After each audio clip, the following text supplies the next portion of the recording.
Well, it is noon, so I think we're going to get started here in just a moment. Welcome everyone for this edition of South Talks. We have many great programs coming throughout the semester. The schedule is, of course, available on the Center for the Study of Southern Cultures website. Today, we are going to speak with Jimmy Thomas about his documentation of the Lebanese in Mississippi oral history project. That was also his MFA thesis project. I was lucky enough to work with Jimmy as one of the members of his committee, which was chaired by Dr. Jesse Wilkerson, who is here to sort of moderate our conversation today. I'm just going to introduce both of you and then move out of the way so that we can get to the real work. Of course, Dr. Jessie Wilkerson, if you know of her, specializes in the histories of Appalachia in the South, focuses on women and gender and labor and working class. She documents these areas through oral histories and was perfect to chair Jimmy's committee because of that. And has worked here at the center, but now is an associate professor of history at West Virginia University, as well as the Joyce Stewart Robbins Chair. And, I was honored to work with Dr. Wilkerson as she chaired Jimmy's committee. The MFA in documentary expression is the center's newest academic program, which allows our students to spend 2 years exploring their research topic through their choice of documentary media, of which Jimmy chose to work from his oral histories and then develop them into a website and short audio documentaries. And Jimmy, of course, went through this program and continued in his role as the Associate Director for Publications at the center. No small task to wear both of those hats. Obviously there's a lot of time put into finishing the MFA thesis, which includes both a documentary production element as well as a traditional written component. So I look forward to hearing you share this with everyone, Jimmy. I'm going to throw it over to you. And thanks everyone for joining us today. And thanks Dr. Wilkerson for joining us from your new post. And I look forward to just hearing your reflections on this project. Thanks. Great, thank you, John. I appreciate it, and thanks, Jesse, for moderating this or having this conversation with me about this project that I completed back in May of this year. So what I'm going to do really is just talk to you a little bit to start about the origins of the project. I'll share my screen with you to show you. I can go ahead and do that now. To kind of walk you through this project a little bit before we start the conversation. So this project really began with a master's thesis in Southern Studies back in the early 2000s. I began that program when I first came to the center, or shortly after I came to the center to work. And it was a written thesis. It was for master's. It wasn't MFA project. And so this was a longer thesis that was really based on secondary sources, things I found out in special collections and just through research in books, journal articles, and so forth. But that project turned out to be just a written project that I also did some oral history work with or for, probably about 10 or so oral histories across the state. But I was really not looking to use those oral histories in any other way but to inform that written document. I wasn't thinking I had no notion that I would ever create a website. So I recorded all of those on cassette tapes. And as a matter of fact, I tried to convert them into audio digitize them for audios, but cassette tapes don't really translate that well. So not much of that turned up here, other than some of the written components that we'll find on this website. So fast forward about 10 years, and we started a MFA program here at the Center for the Study of Southern Culture. And I thought that it sounded like something I would like to do. And I thought about what my project would be, the final project for that MFA would be. And I really thought that there was more I wanted to do with this Lebanese and Mississippi written thesis. I had published a few things. There's a book called Ethnic Heritage in Mississippi that University Press of Mississippi published around 2010. There's a chapter from that thesis in that book, and I've published some other things from that thesis, but it's all written. And I think what's really important about what I'm doing for this MFA project is that we can hear the voices, we can hear those stories told by the people who have heard those stories passed down over generations. Becomes a more artistic endeavor, figuring out how to curate this, what turned out to be a website. Went through many ideas of how to present this information. And I'll go through the website here in a second. But working with Jesse and working with John and David Wharton was also in that committee, we finally kind of landed on doing this website and including audio clips as well as audio documentaries, podcasts in a sense. I guess they are podcasts, but it's an audio documentary that I really worked with John Rash to develop. So what I'll do to kind of start is kind of walk through the website. I know many of you have already seen this website, but for those of you who haven't, this is the landing page. And there's a lot of text, but this does give us some idea of where we should start and how we can navigate this project. I also have a short history of the Lebanese and our immigration. I am Lebanese. I'm a half Lebanese. My father is from Leland. So I should make that clear from the start that I am part of this community. There are Thomases across Mississippi. So this is a short history of our immigration as an ethnic group to the state. And they're, I guess it's rather lengthy for an oral history project. But I think it's important to have this context. Also, there's a curator statement. There's more text. But what I think is the real heart of this project is the oral histories. And so what I did was I found Lebanese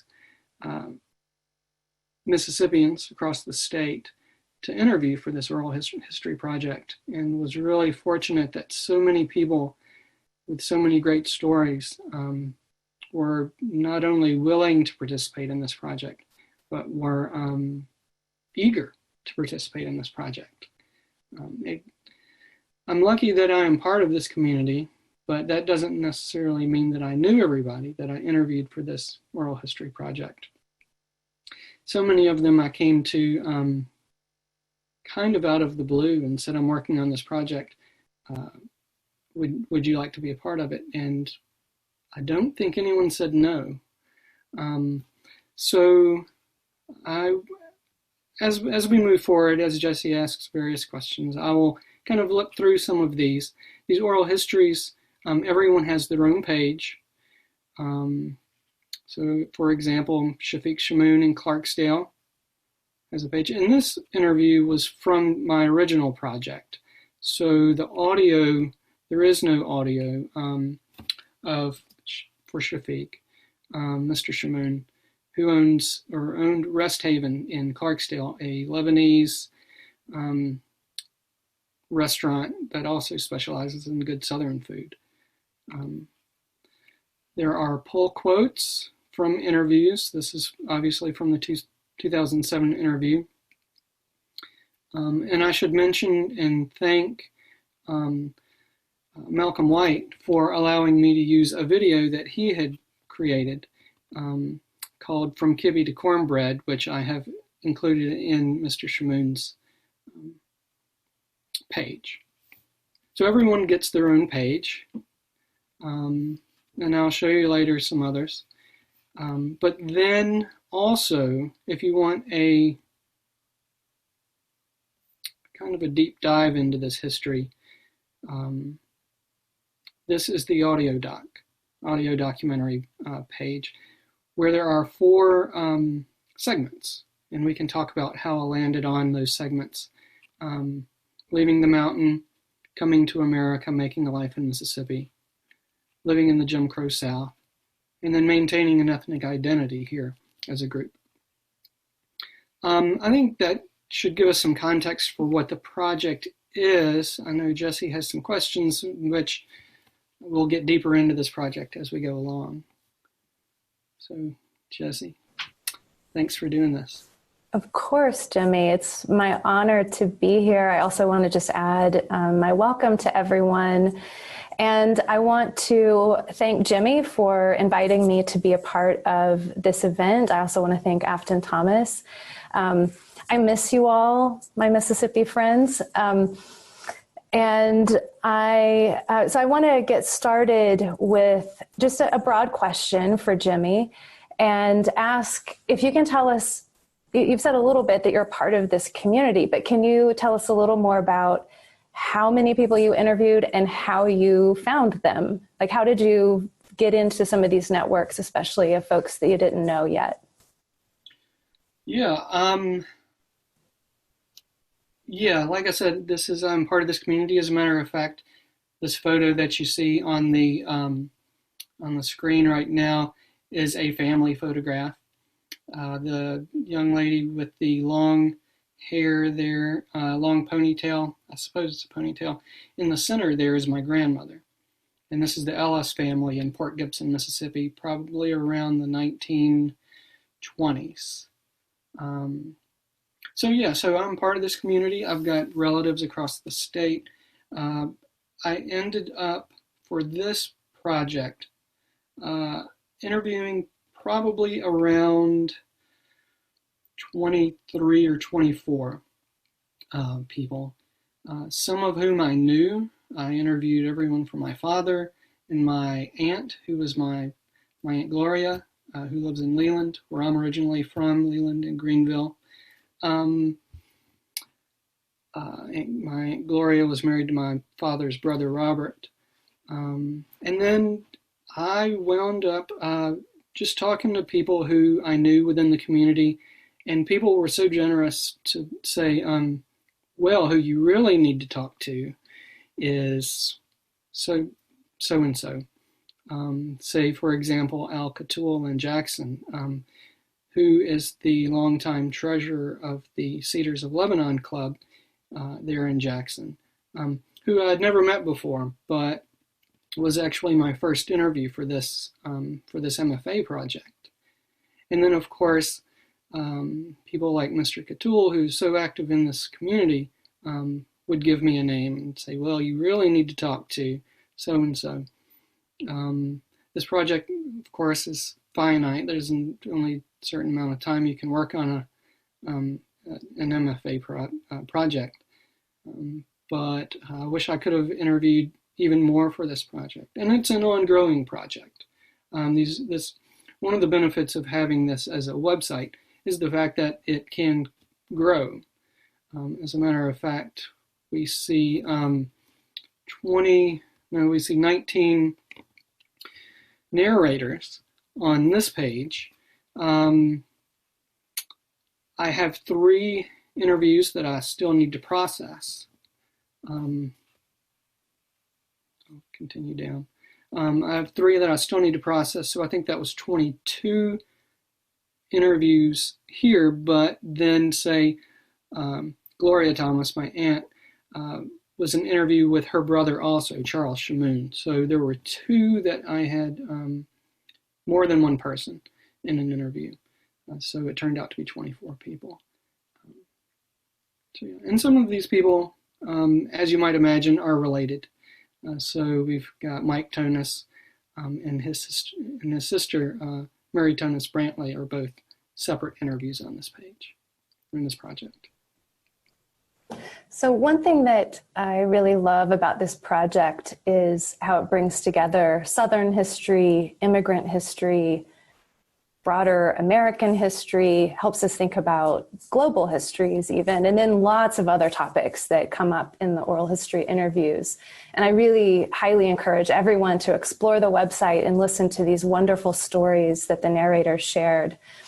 And so Jimmy, I'm wondering if you can talk to us a little bit about how doing this project and even how the audience who comes to this project might rethink some of these categories, in particular, how we think about the South, especially in Mississippi. Oftentimes we think of the state as a black-white binary, and we don't always talk about the immigrant history in Mississippi, and that also goes for Native histories and other groups who have long lived in the state. So can you tell us a little bit about how this helps us rethink the South? I think that's a great question. That original project that I was working on back in the 2000s was really trying to show how the Lebanese came to Mississippi in the early 1900s, late 1800s, early 1900s, and tried to kind of find a place within a typically black and white society. You're right, though, Jesse. Oftentimes when we do think about the American South, we think primarily about racial conflict and regional identity. We don't often think about ethnicity or ethnic groups having participated, particularly as early as 1900. So I think that projects like this really do remind us that there are other groups that have contributed not only to the broader culture, but to local culture. For example, the Vietnamese shrimpers in the Gulf Coast across Alabama and Louisiana and Mississippi, French Cajuns in South Louisiana, the Lumbee tribe in North Carolina, all really contribute to the larger picture in ways that we don't ordinarily think of or don't spring to mind immediately when we talk about Mississippi or Mississippi history. But these, for example, the Lebanese in Mississippi really were creating a new category, a new way to think about these spaces. So while the Lebanese were able to work in places like the Mississippi Delta with blacks and whites in ways that blacks and whites were not working together before, we were creating new opportunities to create a bridge between these two groups that we don't ordinarily consider when thinking about Mississippi's past. So Jimmy, we're getting a few questions and comments in the Q&A box, and I think partly these get to the history of the Lebanese and how they ended up in Mississippi. Mary Musa Rogers wrote, "My family left Lebanon after independence. Do you think there are more people who mix their identification with Syria and Lebanon because they left before independence?" So I wonder if you can tackle that, but also just for those who may not be familiar with this history, how did the Lebanese immigrants come to, how do they come to Mississippi in 1900? How would you, briefly tell that story of immigration? Yeah. So the Lebanese were coming to, there was the first wave of Arab immigration to the Americas and it happened between 1880 and 1920. Lebanon at that time, and I think this gets to Mary's question, Lebanon was not a country at that time. Lebanon was a region in Syria, the Mount Lebanon region of Syria. And about that time, there were a number of push and pull factors that drove that migration. The Ottoman Empire was ruling that area, all of Syria, and Lebanon was part of Syria. I don't know if I mentioned that, but it was part of Syria at that time. And the Ottoman Empire was ruling that part of Syria, and there was the Lebanese Christians at that time were facing starvation. There was oppression at the hands of the Ottoman Empire. There was a pull because the word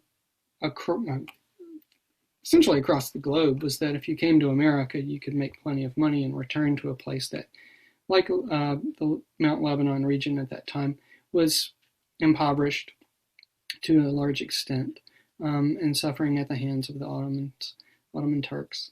And so you could come here, make money, and go back. And a few people did that, and we can hear some of those stories in these oral histories. But once people started finding their way to America, which was a very long journey, because you would start in, say, in Lebanon and go to Marseille, France, and if you did not want to get off the boat there, you would go to Egypt, and then to Australia, and then to America was the next stop. Some people found their way here and found some success here in America, and many of whom planned to return to Lebanon. But as their fortunes increased, they sent word back, as well as money, to their families, but saying that things were good here, that you could come to America and if not get rich, live well. And a certain group, well, let me go back. When you would come to America, you would first stop at Ellis Island. If you couldn't get off at Ellis Island because of any kind of illness, the ship would continue, and it would make stops in Puerto Rico, New Orleans, Mexico, Brazil, and then at that point it would return back to Lebanon, or it would go somewhere else after that. But the earliest known Lebanese in Mississippi had gotten off at the port in New Orleans and had settled in Hermanville, a small community down the central part of the state. And so he established his business there as a peddler who would travel across the landscape selling his wares. And his family eventually came, and other families knew that he was here and his family was here. And so as they came to America, word would get back to Lebanon or to these other Lebanese immigrants that Mississippi was a good place. You could peddle, which was our traditional way of earning a living back then. And so his family and other families, I believe his family and other families found a home in Vicksburg, Mississippi. And they would send word back. And that group grew pretty fast. And so there are many stories in this project of people getting off the ship at Ellis Island and trying their luck in places like New York and Boston and other places. But then for a number of reasons, one of which being just the cold, wrote to people who were already in America, friends and family, some of whom were in Vicksburg, and they helped them get down to Mississippi. And eventually, instead of trying to go back to Lebanon, some did, but instead of trying to go back, they established communities here and decided to stay. I think that this was a good place to stay and to live and to work.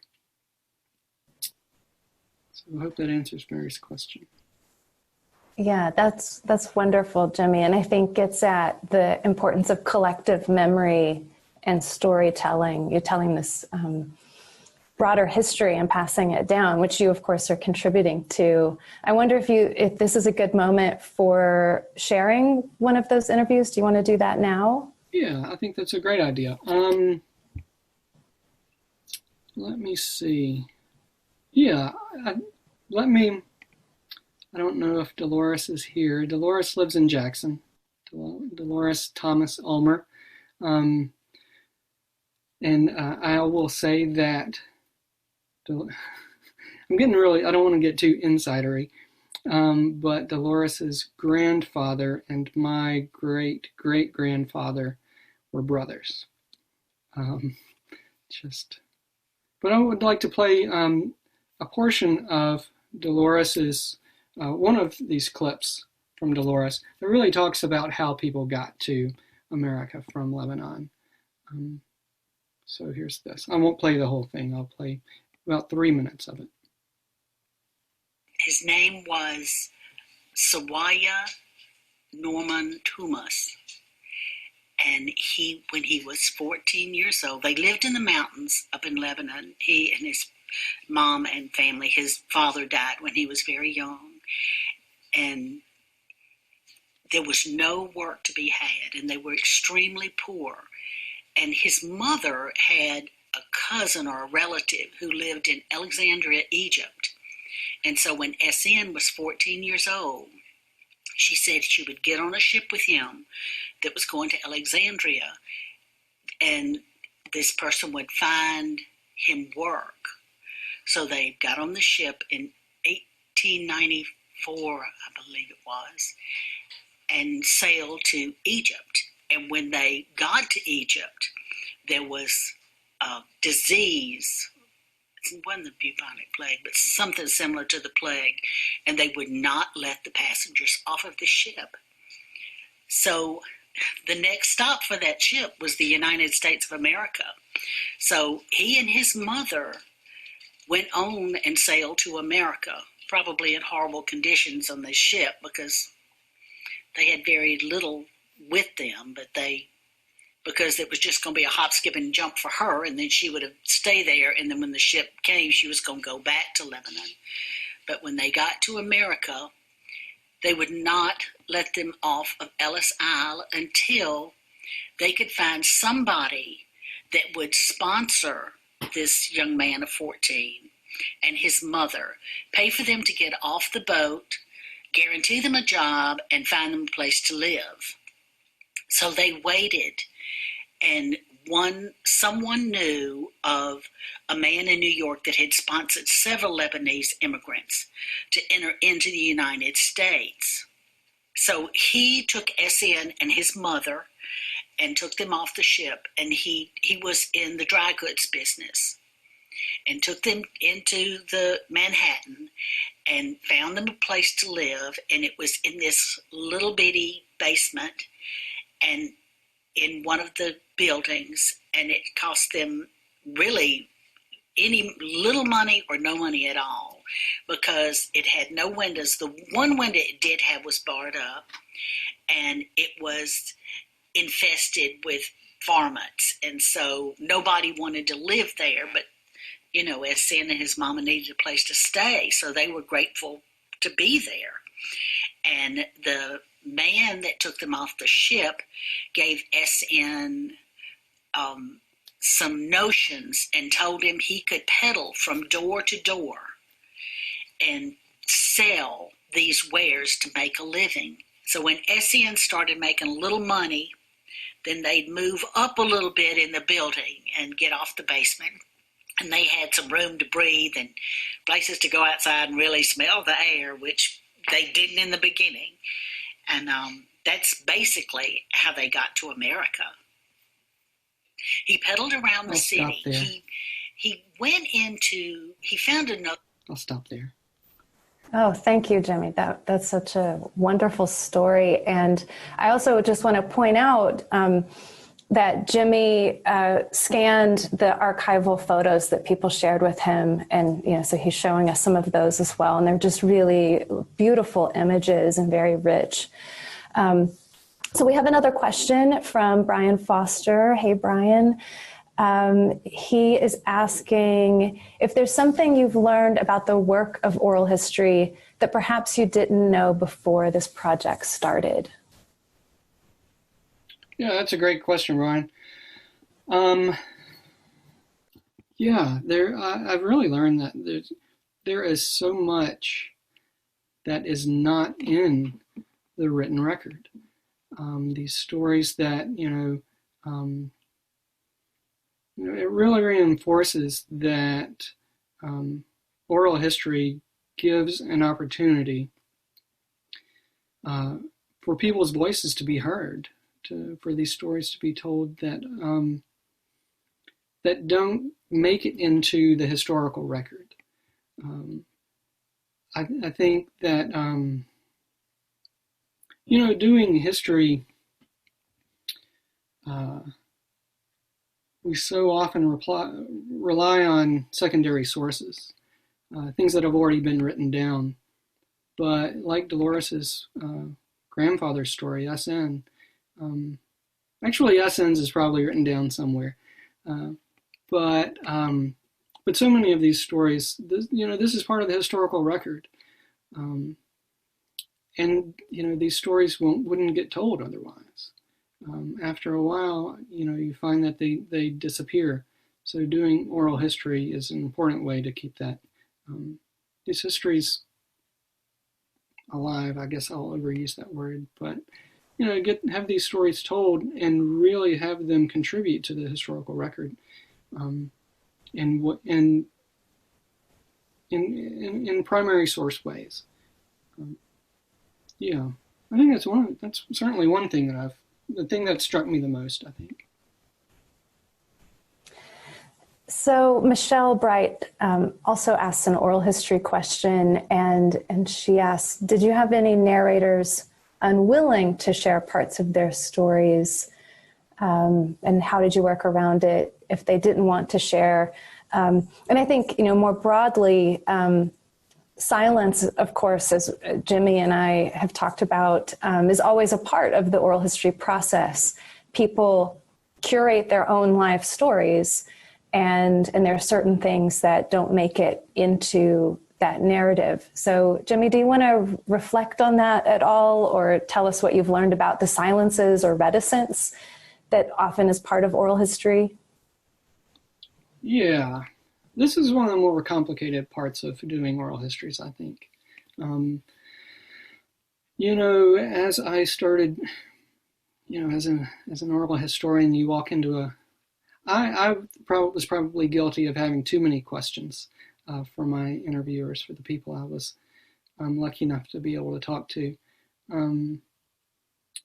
But one of those questions, being here in Mississippi, really dealt with, being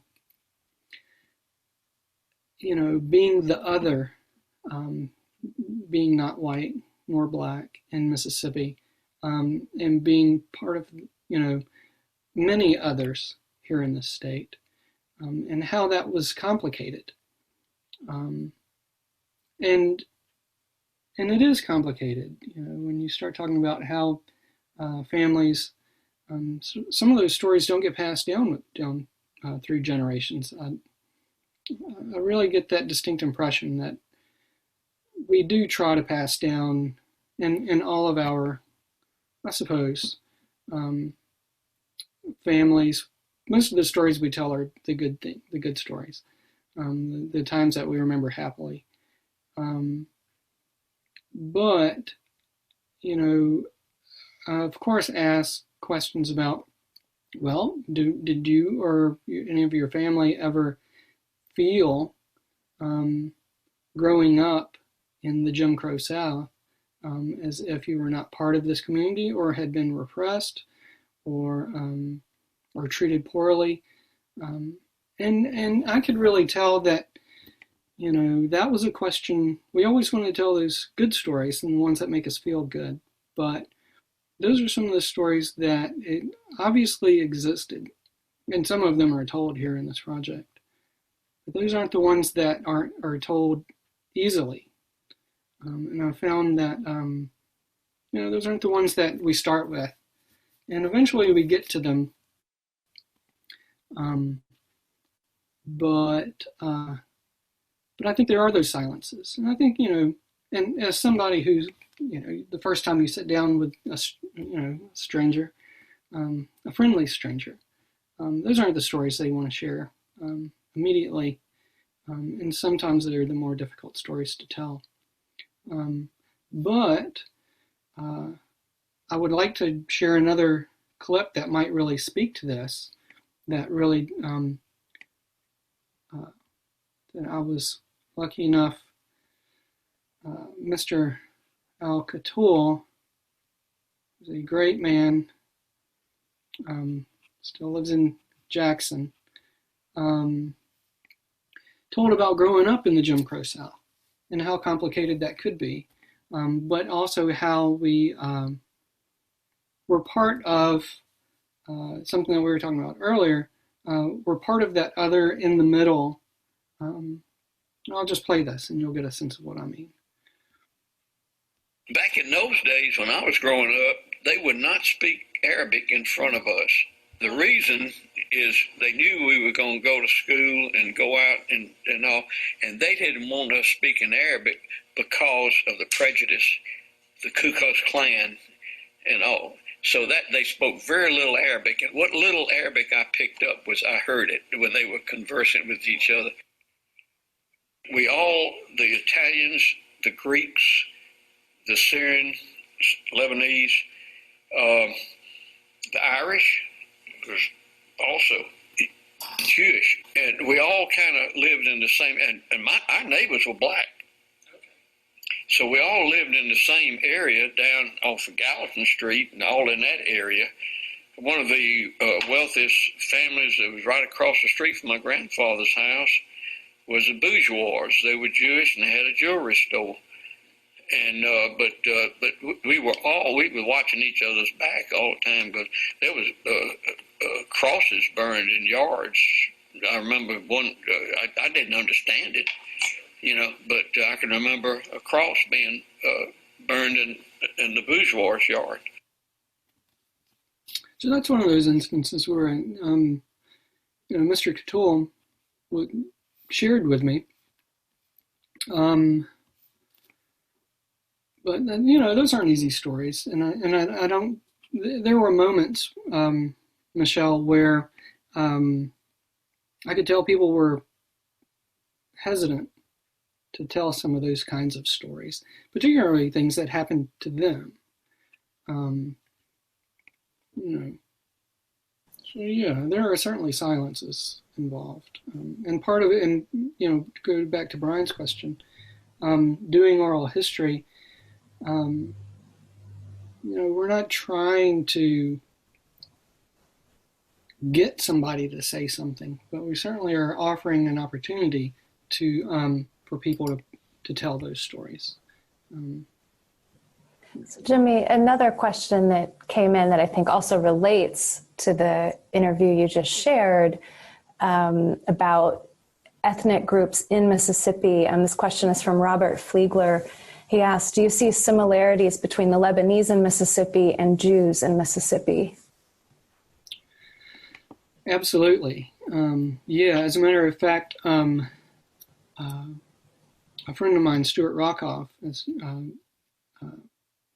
has written considerably about Jews in Mississippi, and we have talked on various occasions across the South, really, about these two groups whose experiences really mirror each other in significant ways, as far as being, an othered group, but then that same experience of coming to the state approximately around the same time. Jews came to Mississippi before the Lebanese did, but we did a lot of the same work. Those stories of peddling in Mississippi are almost identical, which I would like to know more myself about how these networks of peddlers may have interacted. So were Jews and Lebanese, or Syrians at the time, we didn't become Lebanese until right after World War II, but how they may have interacted on the road. But then the move to the merchant class and opening stores in the same areas and so forth. So that acceptance into Southern or Mississippi society really had the same kind of trajectory. And I think it's a good and very interesting question. So on that question, Jimmy, you've talked some about the experiences of Lebanese in the early 20th century who may have experienced, racism and experienced direct forms of oppression and hatred. But you also tell stories of assimilation in Mississippi. And so I'm wondering, and so that gets me to kind of a bigger question on what you might share with us about the continuities and changes in these Lebanese communities. So I just want to say to everyone, Jimmy tells a really big story here, overarching narrative from 1900 to really the present. And so can you kind of sketch for us what that longer history looks like in Mississippi? What are the continuities? And then what are some of the major changes that you were able to document through these oral history interviews? Yeah. I was thinking about this earlier today, and I think that some of the continuities are, well, I'll start on the other side of that question. Some of the changes have been, as Mr. Catul mentioned, they didn't pass down the language because they did want children of that generation, of the American-born generation, to assimilate for some obvious reasons, make things easier for them to be able to assimilate into Mississippi society or just into this culture. And so a lot of the language faded away. So many of us know some words, most of which are associated with foods, but we know another, handful of words. But the language, some of the modes of dress you'll see here on this photograph of my grandmother and her brothers and sisters and mother, how their dress had really changed to an American way of dress, while some of the other traditions, such as the dabki, which is a dance that is traditionally done in moments of celebration, weddings and so forth, don't exist as much anymore. Although I think you can still find people doing the dabki occasionally. Many of the people here today probably have done the dabki. But yeah, things like that. Some things that just are easily lost, parts of that culture where when you assimilate or when you Americanize, you lose those. Some of the things that have stuck around are the foods, and these stories. Really, if the things that those traditions have stayed with us are the stories that are handed down in the food, that we have some sort of tactile connection to the past. Keith Fulcher has this great story on his page about the fingerprints in cabbage rolls in Michi. That when he was a little boy, he could see the fingerprints that his grandmother had pressed into these cabbage rolls, and that he could eat her fingerprints. And so it's a wonderful story. And so his daughter goes to school one day and takes Michi with her, and she comes home later on that day and says, "Dad, I ate your fingerprints today." And so these things, these stories get passed down, and these traditions are connected to those stories. But I was thinking today,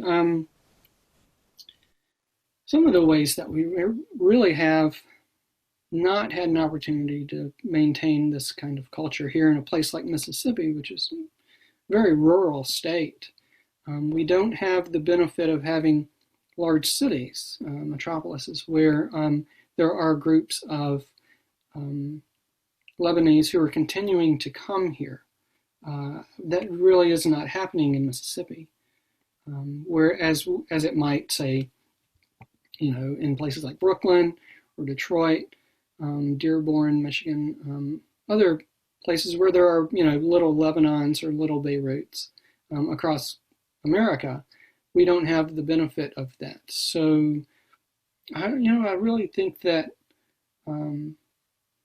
we, the people, who are part of this project, Mississippi is kind of always seems like a big community, and we're trying to maintain that, these traditions here, this identity that is obviously so important to so many people here in the state, but I think is much more difficult because we lose the accents, whereas you don't lose those accents, or you don't lose them altogether in places where there are enclaves of continuing migration to a place. So we don't have these, all we really do have are these stories and these connections to the past. So I think that's one of the reasons why I did this, because I think it's important, of course. So Jimmy, we have, I'm going to try to get to all your questions, I promise. We're getting quite a few. So I'm going to blend a couple. Lynn Hanna and Brittany Brown ask questions, kind of big questions about, and I'll let you pick, Jimmy, which direction you want to take this. So either a most surprising part of the project, Lynn says, for instance, a historical element that you learned, a feeling or emotion within yourself, or Brittany Brown asks what sorts of challenges you experienced in doing this sort of autobiographical project. So I'll leave it to you. Do you want to go most surprising or most challenging and give us an example? Well, I think since I am part of this community, I think there is, Brittany, I think there's a real challenge. When you're doing oral histories, you've got, you're either an insider or you're an outsider. I mean, there can be middles, but I think whether you are inside that group or you're outside of that group really shapes how you interpret or how you tell that story. And I think as being an insider to this, in this project, well, it helps in a number of ways that I've already kind of talked about, but it makes it difficult too because, we want to lionize, we want to make everybody heroes. if you're part of that, or there's the temptation, there's something inside you saying you want to tell everybody tell the best stories. And as a scholar, though, we want to be objective. We want to be able to, look at things critically. And when I say critically, of course, I don't mean negatively, but I mean we want to be able to analyze this in, what we're telling or what we're finding in honest ways. And as an insider, I felt like, I felt there was always that challenge to, and these are people I know. These are people within your own communities, within our community or my community or so forth. So there's always a challenge to figure out, okay, how am I going to tell this story honestly, but in a way that I want to tell it? So that really is one of the bigger challenges. And I think that a lot of people who are insiders doing oral history projects like this will face that challenge. But if you want to do it honestly, if you want to do it with any kind of scholarly rigor, you do have to tell some hard stories. And you have to, but you also have to be honest with the people who are sharing their stories with you. You want to make sure that you're doing right by them as well. So yeah. And one of the surprises, I don't know, that's a good question. What surprises did everybody, it seemed as though everybody of Lebanese descent in Mississippi is related somehow. I don't know if that was, I guess it was a surprise oftentimes. Well, like Dolores Ulmer, I went into, I know her daughter, Mary, and Mary Miller, who's a writer here in Oxford. And we've been friends for a long time, and but it wasn't until we sat down at Dolores's dinner or kitchen table that we realized that Mary and I were related. Which, that's always, I think you kind of start some of these conversations with, okay, who are your people, and how can we figure out how our stories connect? And that was pretty interesting. So I'm going to try to get us through at least two more questions, and then we'll see how much more time we have, Jimmy. The first is from Ruth, who asks about, she explains that her grandparents were from villages in today's Lebanon among the first wave. They settled in Iowa, and they used the term Syria and Syrians. And so she's asking, what does self-identification as Lebanese mean today in terms of, say, status and assimilation? And I guess maybe how does that compare to people who use Syrian versus Lebanese? Can you say much to that topic? I mean, it's interesting that it's it might be regionally specific in the United States as well. Well, that first wave of immigrants, and I will say, Ruth, that excuse me, Akram Kader at the Kairala Center for Lebanese Diaspora Studies at North Carolina State University is doing great work on this kind of thing. That's kind of, well, I will say that when the first wave came through, that those immigrants identified as Syrians. So if you look at naturalization papers, you'll see that they were listed as Syrians. But somebody on this project even said that, I think it was Pat Davis in Clarksdale said in an earlier project that once Danny Thomas in Memphis said he was Lebanese, everybody else wanted to be Lebanese. And that was after World War II when Lebanon became its own country. But those who first came were Syrian. And I think there was a moment there where people switched because it was more specific, because Lebanon was its own country and Syria was its own country. So when they came here, they were Syrian. But once Lebanon became its own country, then I don't know that it was a status thing, but I think it was more specific. And those people who were from Mount Lebanon were very proud to be from that part of the country. And so wanted to make sure that they were representing themselves as accurately as possible. The Kairala Center is really doing some interesting work on the Lebanese and Syrians in America and across the globe.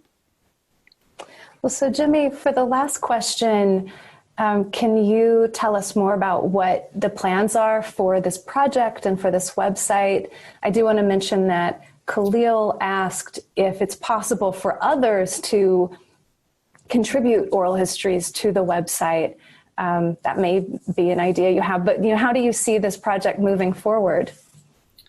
Yeah, well, like I mentioned earlier, I still have 3 oral history narrators to process on this website, and I look forward to that, to making that happen. But yes, this is a living document. Websites can be updated, added to. So, my email address is at the bottom of that homepage. I think at the bottom of each of those pages. I would love to expand this project. As a matter of fact, okay, Alyssa Williams she's in Mobile, but her family was from Gulfport area. She asked me once why there were no people from the Mississippi Gulf Coast in this project. And I think that's a very fair question. When I first started my work here, I did interview Robert Kayet, who was chancellor at the University of Mississippi, who was half Lebanese and from, I believe, Moss Point originally. But I did interview him, but for this project, I was going personally to meet with people. And as John Rash mentioned earlier, still keeping my day job. So it was harder to get to the coast, but that's a region that I would really like to explore more there in Meridian area, South Mississippi, because it belongs in this story too. My original work was on the Delta, which you'll see is pretty obvious here. But I think I really do need to expand it into Southern Mississippi as well. Well, so I just want to invite you again to email Jimmy. His email is there in the chat box. It's also on his website. I encourage you to explore this really wonderful project. And if you asked a question and I didn't get to it, I'm sure Jimmy would be happy to chat with you or hear from you via email. So I want to just thank Jimmy for this really significant project. I want to thank all of you for coming. And Jimmy, I'll give you the last word. Is there anything else you want to add? I just want to thank thank you, Jesse, of course, for doing this and helping with this project. Your influence is seen in so many ways in this website and in this project, and David and John as well. But really, just those folks who participated. I made so many good friends and folks I keep in touch with today. I just really appreciate everybody's willingness to participate in this really, what I feel is a really important project. So yeah, thanks to all of y'all. I wish I could tell you in person right now.